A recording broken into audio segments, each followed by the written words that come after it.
Hello बच्चों, welcome back. बच्चों, हम लोगों ने लुईस डॉट स्ट्रक्चर्स और लुईस रिप्रेजेंटेशन सीख लिया है, मॉलिक्यूल्स का कैसे किया जाता है। उसके एडवांटेजेस के साथ साथ डिसएडवांटेजेस भी समझ लिए हैं कि भाई लुईस स्ट्रक्चर जो है वो किसी भी मॉलिक्यूल के शेप या ज्योमेट्री के ऊपर कोई कमेंट नहीं करता है, बराबर। अब बच्चों समझो, शेप और ज्योमेट्री अभी तक आप एक ही ऐसा समझते आए हो, बट दोनों में फर्क है। अगर हम जियोमेट्री की बात करें, जियोमेट्री, ठीक है, तो जियोमेट्री मतलब lone pair plus bond pair. Sir क्या बता रहे हो, समझ में नहीं आ रहा, अभी भी समझ में आ जाएगा। शेप, तो shape is only equal to bond pair.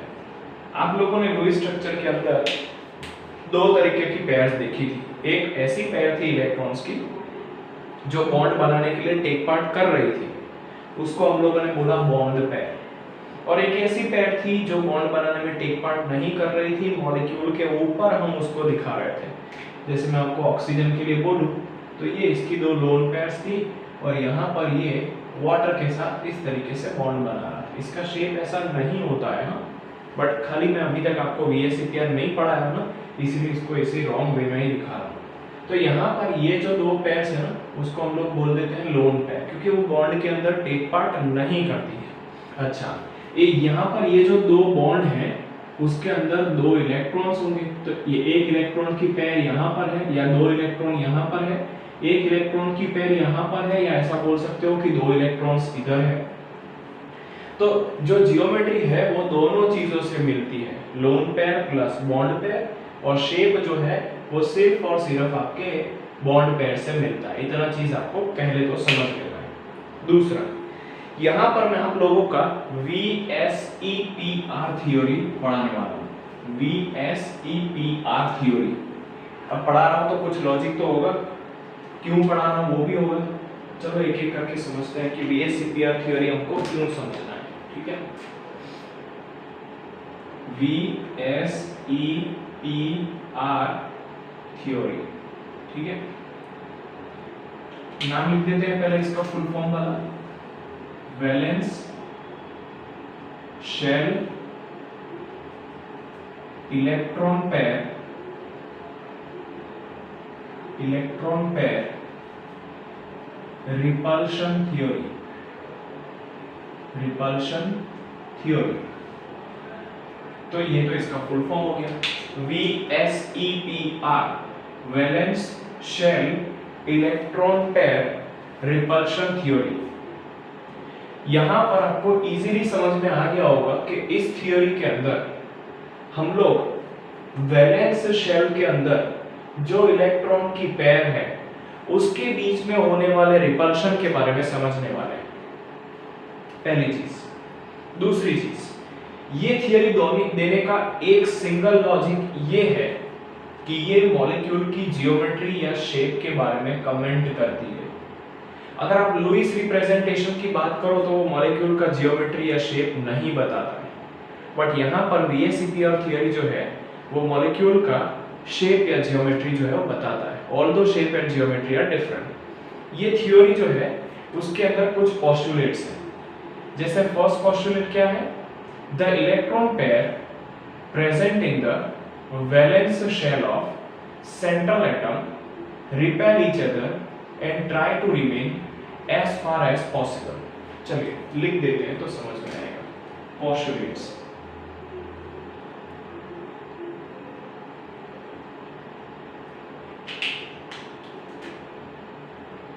the electron pair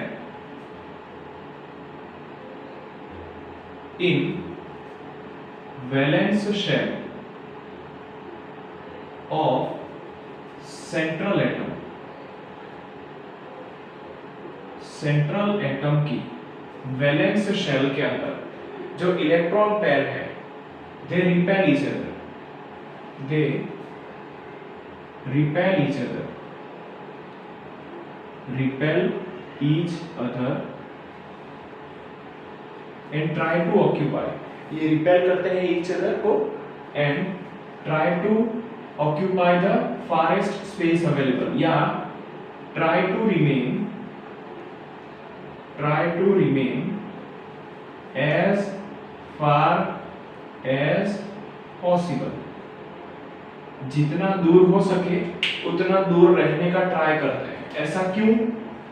तो ऐसा करने से इनको मिनिमम रिपल्शन मिलेगा। मिनिमम रिपल्शन मिलेगा तो मैक्सिमम स्टेबिलिटी मिलेगी। तो मैक्सिमम स्टेबिलिटी मिलेगी। तो देखो पहला पॉइंट क्या आ रहा है, postulate number 1, the electron pair present in valence shell. किसकी वैलेंस शेल बच्चों? सेंट्रल एटम की। सेंट्रल एटम क्या होता है, थोड़ा एग्जांपल में समझाऊंगा, एग्जांपल के अंदर इसको समझाऊंगा कि सेंट्रल एटम क्या होता है। यहां पर देख लो PCl5, तो PCl5 में फास्फोरस सेंट्रल एटम है। कैसे डिसाइड करोगे कि इन दोनों में से कौन सेंट्रल एटम बनेगा?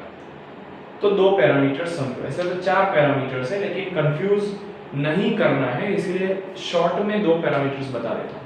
पहला, जिसका नंबर सबसे कम है वो आपका सेंट्रल एटम। दूसरा, जिसका इलेक्ट्रोनेगेटिविटी कम है वो आपका सेंट्रल एटम।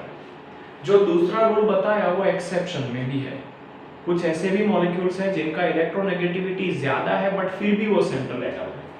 तो इस सभी कंफ्यूजन को हटाने के लिए मैं आपको एक सिंगल रूल देता हूं कि भाई जिसका नंबर कम है ना, जिस भी एटम का नंबर कम है वो आपका सेंट्रल एटम है। तो PCl5 में किसका नंबर कम है? फास्फोरस का। एक ही फास्फोरस है, वो आपका सेंट्रल एटम है। क्लोरीन आपका सराउंडिंग एटम है। ठीक है, तो यहाँ पर हमने क्या देखा कि जो इलेक्ट्रॉन पेयर है वैलेंस शेल के अंदर सेंट्रल एटम के, वो रिपेल करती है एक दूसरे को। ऑब्वियसली दो इलेक्ट्रॉन की पेयर एक दूसरे को रिपेल ही करेंगी and try to remain as far as possible. Why? Because of minimum repulsion, maximum stability. Second point क्या है? Shape of the molecule depends upon lone pair and bond pair. चलिए, the shape of the molecule, shape of molecule, shape of the molecule जो है depends on दो चीजों के ऊपर depend करती है, बराबर। पहला है lone pair, number of lone pair, and दूसरा है नंबर ऑफ बॉन्ड पेयर। किसके? सेंट्रल एटम के। सेंट्रल एटम के। तो जो मॉलिक्यूल का शेप है ना, वो दो चीजों के ऊपर डिपेंड करेगा। पहला है shape, number of lone pair, और दूसरा है नंबर ऑफ बॉन्ड पेयर। किसका? सेंट्रल एटम का। चलो एक एग्जांपल देता हूं। अगर मैं आपका वाटर ले लूं, ठीक है, तो वाटर का जो शेप है वो आपका लीनियर नहीं है, वो आपका बेंट है। लीनियर ना हो करके इस तरीके के बेंट, इस तरीके का बेंट स्ट्रक्चर है, बराबर। इस तरीके का आपका बेंट स्ट्रक्चर है। और अगर मैं यहीं पर ही बेरिलियम क्लोराइड ले लूं तो उसका जो स्ट्रक्चर है वो आपका लीनियर स्ट्रक्चर है। ठीक है, वो आपका लीनियर स्ट्रक्चर है। चलिए यहां पर मैं लिख देता हूं H2O और यहां पर लिख देता हूं बेरिलियम क्लोराइड। तो बेरिलियम क्लोराइड का स्ट्रक्चर लीनियर है और इसका स्ट्रक्चर बेंट है। व्हाई? देखो यहां पर दो बॉन्ड पेयर है और जीरो लोन पेयर है, समझना। यहां पर दो बॉन्ड पेयर है और जीरो लोन पेयर है। अच्छा, यहां पर आपके पास दो बॉन्ड पेयर है और दो बॉन्ड पेयर है और एक लोन पेयर। देखो सॉरी, दो लोन पेयर है, आई एम सॉरी। ठीक है, तो यहां पर आपके पास दो बॉन्ड पेयर, दो लोन पेयर है तो शेप अलग हो गया। दो बॉन्ड पेयर और जीरो लोन पेयर है तो शेप अलग हो गया। तो कहने का मतलब जो मॉलिक्यूल का शेप है वो किसके ऊपर डिपेंड करता है? Number of lone pair, number of bond pair of central atom. देखो बच्चों, मैंने थियरी को बहुत आसान कर दिया है, अगर आप बुक में से पढ़ोगे तो आपको समझ में आएगा कि कितना कॉम्प्लेक्स दिया हुआ है, बट यहाँ पर मैंने बहुत ही उसके शॉर्ट नोट्स दे दिए हैं, एक भी इंपॉर्टेंट पॉइंट छूट नहीं जाए उसका ध्यान रखा है। साथ साथ मैं बुक की ही क्रोनोलॉजी के हिसाब से मैं आगे बढ़ रहा हूँ ताकि आपको एनसीईआरटी की बुक रेफर ना करनी पड़े मेरा ये लेक्चर देखने के बाद। और अगर आप साथ साथ में नोट्स बनाते जा रहे हो तो सही में वो बहुत ही ज्यादा हेल्प करने वाला है आपको, ठीक है। तो वीएसईपीआर के हम लोगों ने दो पोस्टुलेट्स पढ़ लिए, ठीक है, क्योंकि ये थियरी है, इसके अंदर ऑब्वियसली पोस्टुलेट्स होने वाले हैं, क्योंकि ये आपका थियरी है, इसके अंदर आपके पोस्टुलेट्स जो है वो होने वाले हैं, ठीक है, इसके अंदर आपके पोस्टुलेट्स होने वाले हैं। अच्छा, थर्ड पोस्टुलेट क्या है?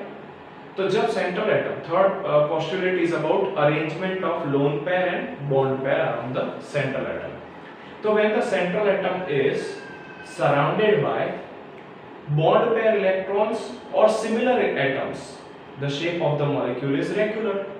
But if it is surrounded by lone pair of electron or it is surrounded by different atoms, then the molecule, the shape of the molecule is distorted. चलिए postulate number 3 समझते हैं। The shape of the molecule, shape of molecule वो A regular है, वो regular है कब? जब it is surrounded by, when it is surrounded by same elements only bonding pair electrons. जो मॉलिक्यूल का शेप है वो रेगुलर है जब it is surrounded by same elements और only bond pair electrons. B distorted है, डिस्टॉर्टेड मतलब इसको आप इरेगुलर भी बोल सकते हो। It is irregular when it is surrounded by different elements, surrounded by different elements or only या bond pair plus lone pair electrons। चलिए दोनों का एग्जांपल दे दो आप लोगों को तो बहुत ही मजा आ जाएगा। इसका एग्जांपल जो अभी हमने लिया था वही का वही है, बेरिलियम क्लोराइड, और इसका एग्जांपल आपका वाटर आ जाएगा। तो क्वेश्चन आपको कोई पूछ सकता है कि beryllium chloride as well as water contain 3 atoms या contain 2 atoms around the central atom, contains 2 atoms around the central atom, but still beryllium chloride is linear but water is bent or V-shaped molecule. Why? So according to third postulate of VSEPR theory, the shape of the molecule is regular when it is surrounded by same elements or only bonding pair electrons। तो देखो यहाँ पर ये दोनों bonding pair के electrons हैं, ये दोनों जो है वो आपके बॉन्डिंग पेयर के इलेक्ट्रॉन्स हैं। तो यहाँ पर beryllium bonding pair of electrons से घिरा हुआ है, साथ साथ में दोनों एटम्स जो है वो सेम है, तो इसका शेप जो है वो रेगुलर है। देखिए regular linear shape. But if the central atom is surrounded by different elements, तो यहाँ पे एलिमेंट्स तो सेम है और bonding pair plus lone pair electrons, तो यहाँ पर ये दोनों जो है वो आपकी बॉन्डिंग पेयर है जो बॉन्ड के अंदर यूज की गई है, और यहाँ पर ये दो जो है वो लोन पेयर है। तो जब लोन पेयर प्रेजेंट होती है तब शेप ऑफ द मॉलिक्यूल जो है वो आपका चेंज हो जाता है, शेप ऑफ द मॉलिक्यूल जो है वो आपका चेंज हो जाता है, ठीक है। नेक्स्ट पॉइंट देखते हैं। Next point is about the extent of repulsion, the extent of repulsion. तो जो फोर्थ पॉइंट है that is about extent of repulsion।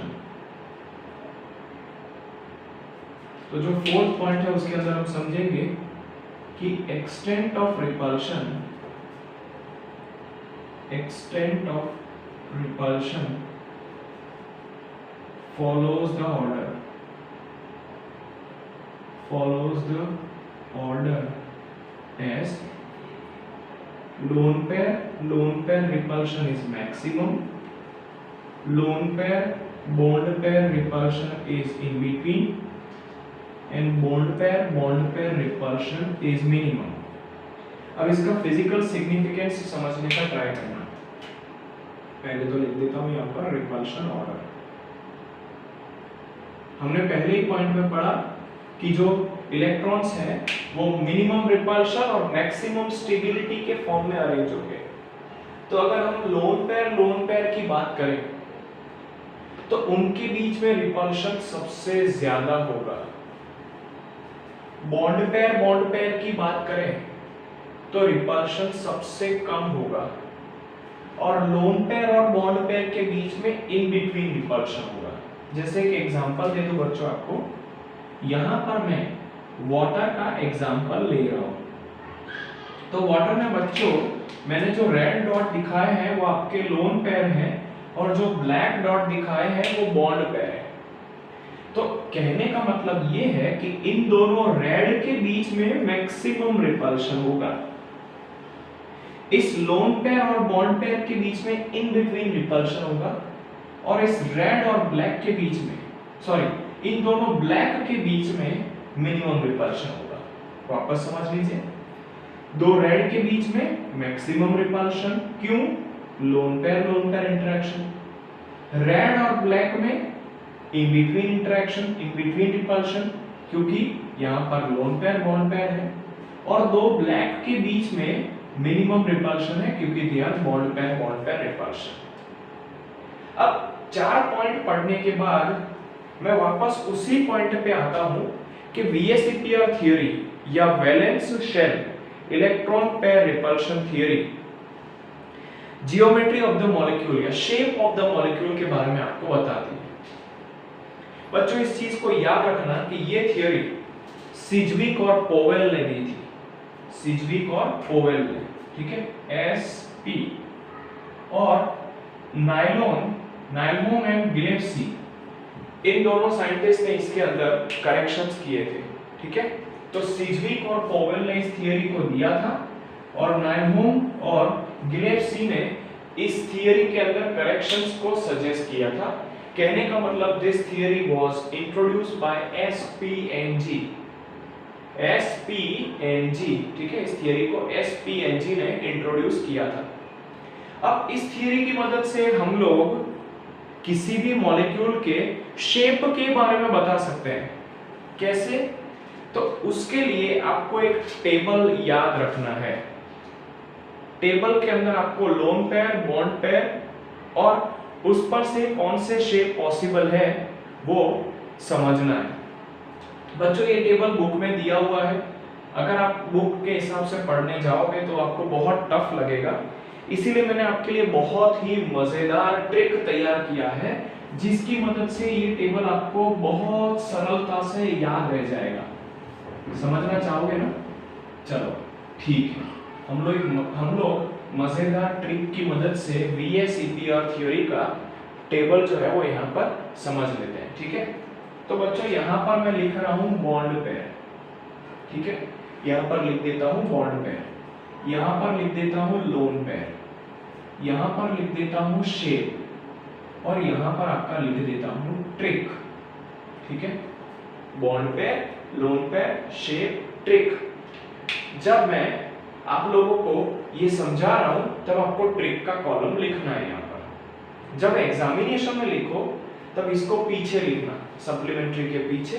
उस टाइम पे सिर्फ आपको इस 3 कॉलम को ही इंट्रोड्यूस करना है, ठीक है। चलो लिखते हैं यहाँ पर। तो यहाँ पर 20, देखिएगा ना, ट्रिक बहुत ही मजेदार है, आपको आसानी से याद रहेगा। 20, 21, 22, 23। तो यहाँ पर आपको 20 से 23 तक लिख देना है। उसके बाद तो 30, 30, 31, 31 और 32, 32, बस अटक जाना है। वहां पर 23 तक लिखा, यहाँ पर 32 तक। उसके बाद 40 40, 41 41, 42 42, वापस से अटक जाना है, ठीक है। यहाँ पर आपका लिख देता हूं वापस से इसी को,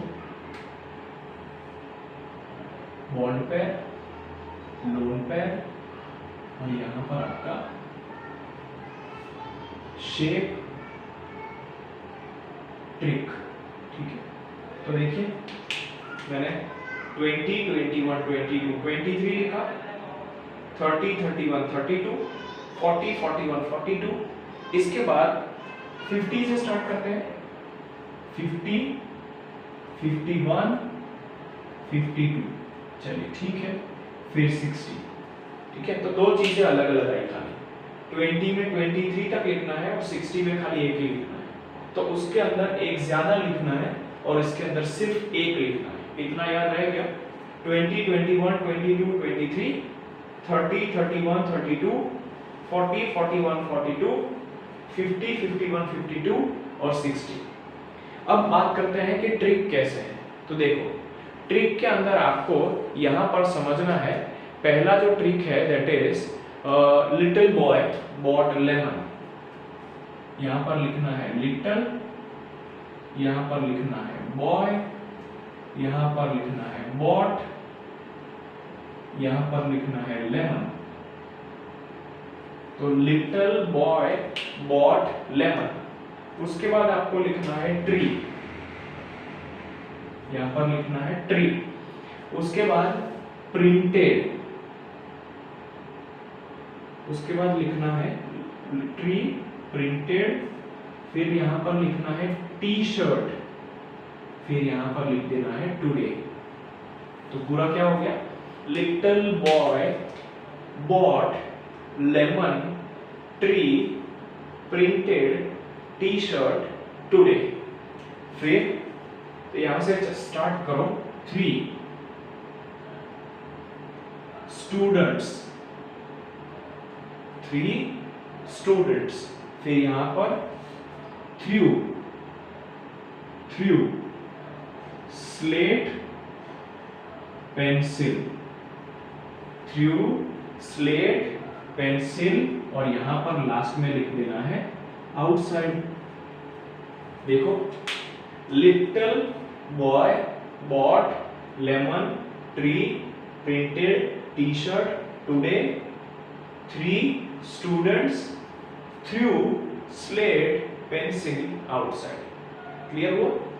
अब हम लोग शेप लिखते हैं। यहां पर लिटिल पर से आपका शेप जो है वो हो जाएगा लीनियर।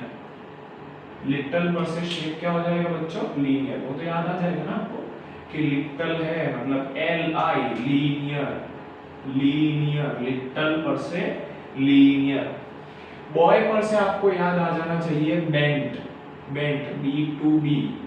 बॉट में से भी एक ही शेप हो सकता है बेंट। तो ये 3 तो क्लियर हो गया, ठीक है। लेमन, तो लेमन पर से वापस से आपको याद आ जाना चाहिए लीनियर, ठीक है, वापस से याद आ जाना चाहिए लीनियर। ट्री, तो ट्री से आपको लिखना है ट्रायगोनल प्लेनर। मैं शॉर्ट में लिख रहा हूं, आपको याद रखना है trigonal planar, trigonal planar. Printed, printed पर से याद रखना है पिरामिडल, पिरामिडल। प्रिंटेड पर से आपको याद रखना है pyramidal, pyramidal. T shirt, T shirt पर से याद रखना है टी शेप्ड, टी शर्ट पर से याद रखना है टी शेप्ड, ठीक है। टुडे, टुडे पर से आपको याद रखना है टेट्राहेड्रल, टेट्राहेड्रल, ठीक है। टी आपको थोड़ा सा कंफ्यूज कर सकता है, लेकिन उसके लिए मैंने क्या किया है देखो बच्चों, टी शर्ट में TS that is T shape, tetrahedral में TED, ओ छोड़ दो तो टेट्राहेड्रल आपको समझ में आ जाएगा। यहाँ पर ट्री में, ट्री कैसा होता है? टी के जैसे शेप का होता है ना, इसलिए ट्री जो है उसके अंदर आपको ट्रायगोनल प्लेनर याद रखना है। टी शर्ट के अंदर टी शेप्ड याद रखना है, टुडे में टेट्राहेड्रल याद रखना है। क्लियर है? तो ये आपको कंफ्यूज नहीं करेगा। 3 तो 3 में आपको ट्रायगोनल बायपिरामिडल याद रखना है, ट्रायगोनल बायपिरामिडल। तीन एटम्स नीचे है, 2 एटम्स ऊपर है, इसलिए 3 ट्रायगोनल बायपिरामिडल। स्टूडेंट्स, तो स्टूडेंट में तो एक ही शेप हो सकता है, स्क्वायर प्लेनर, स्क्वायर प्लेनर। इन जियोमेट्रीज के बारे में आगे मैं डिस्कस करूंगा, मैं बहुत सारे एग्जांपल्स आपको चलाऊंगा, तो उस टाइम पे आपको ये जियोमेट्रीज क्लियर हो जाएंगी। अगर आपको अभी क्लियर करना है तो आप बुक के अंदर देख सकते हो, आपको बुक के अंदर की जियोमेट्रीज किस तरीके से होती है वो दिखाया गया है, ठीक है। थ्रू की बात करें तो थ्रू अगेन आपका ट्रायगोनल बायपिरामिडल हो जाएगा। थ्रू मतलब आपका ट्रायगोनल बायपिरामिडल हो जाएगा। अच्छा, अगर हम स्क्वायर स्लेट की बात करें तो वो हो जाएगा आपका स्क्वायर पिरामिडल, स्क्वायर पिरामिडल। अगर हम पेंसिल की बात करें तो वो हो जाएगा आपका पेंटागोनल प्लेनर, और आउटसाइड की बात करें तो वो आपका हो जाएगा ऑक्टाहेड्रल। वो आपका क्या हो जाएगा? ऑक्टाहेड्रल। बोलो, क्लियर हो गया? देखो पूरा का पूरा टेबल फटाक से आपको याद रह गया, ठीक है। आप इसको खाली 2 या 3 बार लिख के प्रैक्टिस करोगे तो आई होप कि आप एग्जामिनेशन के अंदर इसको कभी नहीं भूलोगे। तो वीएसईपीआर थ्योरी आपको पूछा जाए तो वीएसईपीआर थ्योरी के अंदर आपको क्या लिखना है? पहले जो 4 पोस्टुलेट्स पढ़ा है वो लिखना है। उसके बाद ये बॉन्ड पेयर, लोन पेयर और शेप वाला लिखना है। जहां पे मैंने ट्रिक लिखा है ना, उसको रिमूव करके शेप को ड्रॉ कर देना है, शेप को ड्रॉ कर देना है। तो little linear bend trigonal planar pyramidal shape कैसे दिखते हैं वो आगे मैं आप लोगों को एग्जांपल्स चला रहा हूं, उस पर से एकदम परफेक्टली क्लियर हो जाएंगे। अगेन एंड अगेन वापस रिपीट करने की जरूरत ना पड़े, इसलिए डायरेक्ट एग्जांपल्स में ही उसको कवर करते हुए चल रहा हूं, ठीक है। तो हम यहां पर एक साथ 2 चीजें करेंगे। पहला, identify the shape of the molecule by VSEPR theory, वो क्वेश्चन सॉल्व करेंगे। दूसरा, हम यहां पर इस शेप्स के बारे में भी डिस्कशन करते हुए चलेंगे, क्लियर है। तो अगर आपको कोई वीएसईपीआर थ्योरी 5 मार्क्स का क्वेश्चन पूछे तो 4 पोस्टुलेट लिखने हैं, bond pair, lone pair, shape वाला कॉलम लिखना है, और यहां पर ट्रिक वाला कॉलम हटा के जियोमेट्री ड्रॉ कर देनी है या शेप ड्रॉ कर देना है। इसको चाहो तो आप पहले पेंसिल से लिखो, फिर आप रिमूव करके वहां पर आप शेप को ड्रॉ कर सकते हो। क्लियर हो गया? तो मेथड बहुत ही आसान है, अगर आप 1-2 बार लिखोगे तो बहुत इजीली याद रह जाएगा। अगर आप बुक में से लर्न करने जाओगे तो थोड़ा सा टफ पड़ेगा, ठीक है, थोड़ा सा नहीं, बहुत ज्यादा टफ पड़ेगा है ना।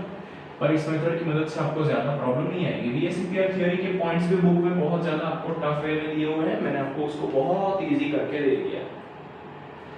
यहाँ पर आपके पास बहुत ही इंपॉर्टेंट क्वेश्चन आ जाता है, identify the shape of molecule, identify the shape of molecule, shape of molecule by VSEPR theory.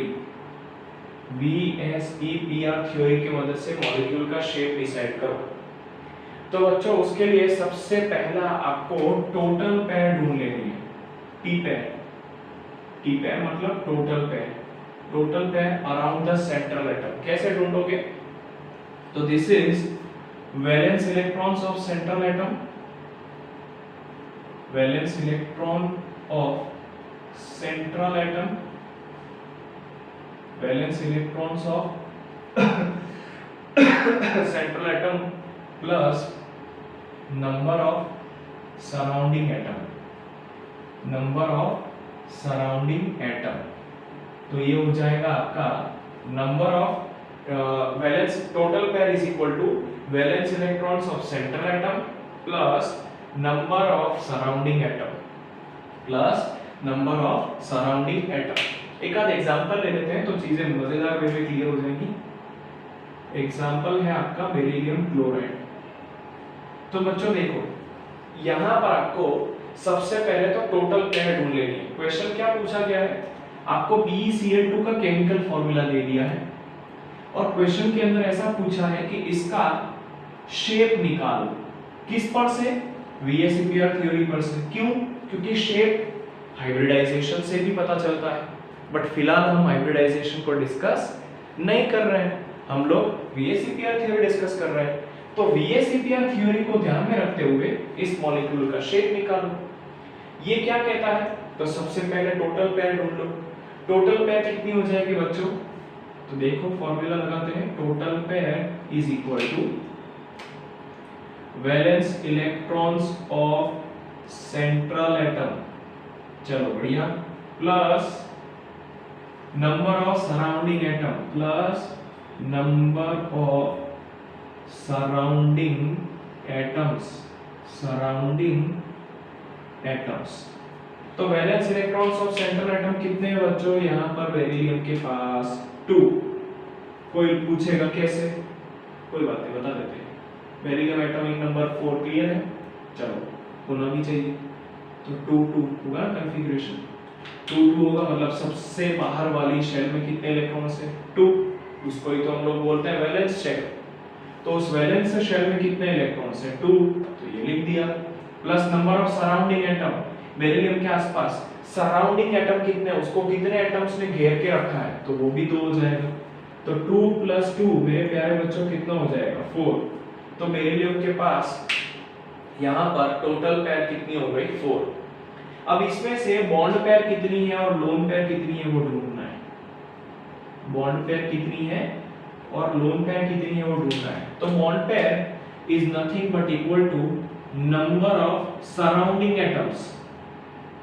Bond pair is nothing but equal to surrounding atoms, number of surrounding atoms which is equal to 2। तो यहाँ पर आपकी number of surrounding atoms कितनी है? 2। अच्छा बेटा एक minute, हाँ, यहाँ पर टोटल पेयर है इसलिए डिवाइडेड बाय 2 हो जाएगा। यहाँ पर भी आपका डिवाइडेड बाय 2 हो जाएगा, यहाँ पर भी डिवाइडेड बाय 2, यहाँ पर भी डिवाइडेड बाय 2, तो आंसर इसका आएगा 2। इस बात को ध्यान रखिएगा, ठीक है। तो टोटल पेयर का फॉर्मूला है valence electrons of central atom plus number of surrounding atom divided by 2। Why?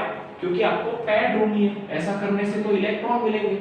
Pair कैसे ढूंढोगे? डिवाइडेड बाय 2 करोगे। क्यों? क्योंकि एक पेयर में 2 स्पीशीज होते हैं, ठीक है। तो 4/2 हो गया 2। अब यहाँ पर बॉन्ड पेयर कितनी होगी? यहाँ पर आपको मिल गया कि भाई पेयर जो है वो 2 है, ठीक है, टोटल पेयर जो है वो 2 है। अब इसके अंदर से आपको डिसाइड करना है कि लोन पेयर कितनी है और बॉन्ड पेयर कितनी है। तो देखो बच्चों, बॉन्ड पेयर कितनी होगी? Bond pair is equal to number of surrounding atom, number of surrounding atom. Surrounding atom के आसपास सेंट्रल एटम के आसपास कितने एटम सराउंड कर रहे हैं वही उसकी बॉन्ड पेयर। कितने एटम सराउंड कर रहे हैं बच्चों? 2, तो वो उसकी बॉन्ड पेयर हो गई। अब 2 पेयर थी, उसमें से दोनों की दोनों बॉन्ड पेयर है, तो बताओ लोन पेयर क्या होगी? तो lone pair is equal to total pair minus bond pair, 2 - 2 is equal to 0। Clear हुआ? तो देखो सबसे पहले टोटल पेयर ढूंढो। कैसे ढूंढोगे? Number of valence electrons of central atom plus number of surrounding atoms divided by 2। तो 2 + 2 डिवाइडेड बाय 2, 4/2 2 आया। मतलब बेरिलियम क्लोराइड की टोटल पेयर कितनी आ गई बच्चों? 2। टोटल पेयर आ गए 2। अब डिसाइड करो कि उसमें से लोन पेयर कौन सी है, बॉन्ड पेयर कौन सी है। तो लोन पेयर कौन सी है? बॉन्ड पेयर पहले डिसाइड कर लेते हैं। Bond pair is nothing but equal to number of surrounding atom. Beryllium chloride के आसपास कितने एटम सराउंडिंग है? तो आंसर इज 2। तो यहाँ पे लिख दिया 2। अच्छा लोन पेयर कितनी हो गई? तो total pair minus bond pair is equal to lone pair. 2 - 2 कहने का मतलब 0। तो बेरिलियम क्लोराइड की अगर हम बात करें, बेरिलियम क्लोराइड की, तो इन बेरिलियम क्लोराइड आप टोटल पेयर देखो, टोटल पेयर, बॉन्ड पेयर और लोन पेयर। तो टोटल पेयर है आपकी 2, बॉन्ड पेयर है 2, लोन पेयर है 0। सोचो टोटल पेयर 2 हो, मैंने आपको लास्ट में टेबल बताया ना, वो टेबल आपकी नोटबुक में आपने लिखा होगा। उसके अंदर देखो अगर 2 बॉन्ड पेयर और 0 लोन पेयर हो तो मॉलिक्यूल का शेप कैसा हो जाएगा? मॉलिक्यूल का शेप एकदम आपने करेक्ट बोला, लीनियर हो जाएगा, लीनियर हो जाएगा। क्लियर हुआ? अब आप लोगों ने इस पॉइंट को ऑलरेडी पढ़ा हुआ है कि जब किसी एटम के आसपास, जब सेंट्रल एटम के आसपास सेम एटम्स हो या सबकी सब बॉन्ड पेयर हो तो shape of the molecule regular होता है। तो देखो यहाँ पर मॉलिक्यूल का शेप एकदम रेगुलर है, लीनियर है ना। मजा आया ना, बहुत आसान था ना। तो अब हम नेक्स्ट लेक्चर के अंदर इसी थियरी के कुछ एग्जाम्पल्स को देखते हैं, कुछ एग्जाम्पल्स को। क्लियर हो रहा है? चलो।